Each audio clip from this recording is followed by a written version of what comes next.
A paz, meus amados irmãos, nós vamos para a nossa segunda aula sobre autoridade espiritual e proteção. Amém? Sabe, eu creio que hoje nós precisamos também refazer a nossa ideia sobre definição de pecado. Sabe, a igreja ocidental, ela tem passado hoje por um grave problema, sabe, de se colocar numa posição de estar fora daquilo que Jesus deu como ordenança, daquilo que ele deu como palavra de conhecimento para nós, para que pudéssemos praticar.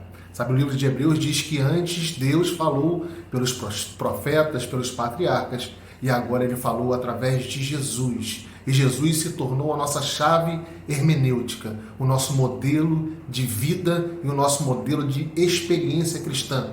O Sermão do Monte é a base daquilo como que nós deveríamos praticar a nossa vida para ter uma vida bem-aventurada, feliz, guardada espiritualmente, protegida, sabe? E por muitas vezes nós colocamos, sabe, esse lado muito voltado para as questões culturais, para as questões morais e não identificamos o princípio verdadeiro de pecado.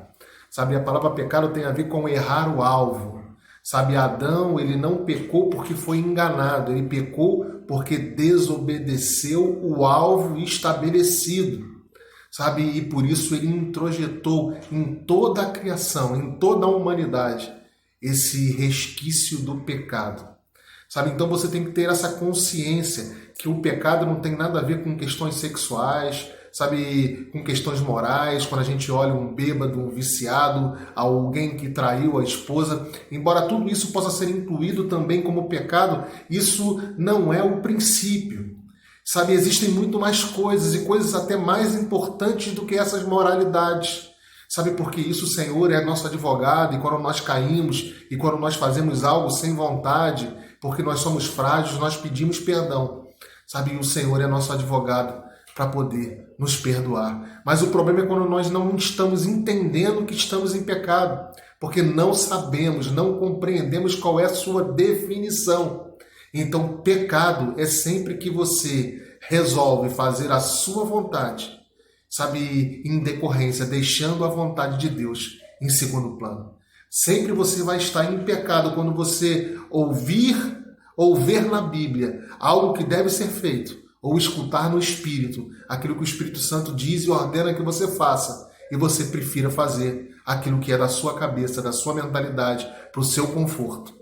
Sabe, você vai estar incorrendo em pecado. E o pecado não se anela com Deus. Deus e o pecado não se anelam. Nem o seu Filho amado, Jesus Cristo, quando esteve na cruz e recebeu todo o pecado do mundo, e ele fala para o Pai dele, para Deus, ele diz, por que me desamparaste? Porque naquele momento ele estava sem proteção espiritual, porque ele tinha sido atingido pelo pecado.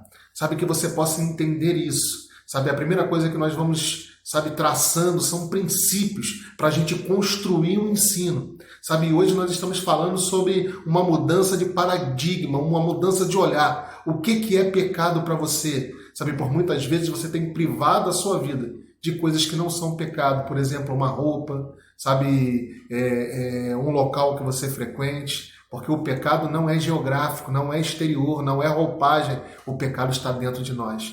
Sabe, qualquer roupa, eu posso estar completamente coberto, mas cheio de lascívia, cheio de impureza no coração, está pecado. Ou eu posso estar, por exemplo, com um traje de banho adequado, mas numa piscina ou numa praia, e não está pecando, porque o meu coração está limpo. Porque quando meus olhos são bons, tudo se torna bom. Sabe, então o pecado tem a ver com desobedecer a ordem de Deus. E qual ordem? Qual ordem que nós temos como ordem geral? O Novo Testamento. Porque agora Deus fala com o homem através de Jesus. E Jesus se tornou a chave hermenêutica. Sabe, leia os 4 evangelhos. São poderosos. Você vai conhecer quem é Jesus, como ele andou, como ele praticou. E você vai seguir esse caminho. Depois comece a ter intimidade com Deus em oração. E você também vai receber mensagens dele te orientando e te guiando. Porque o Espírito Santo faz isso. Um grande abraço para você.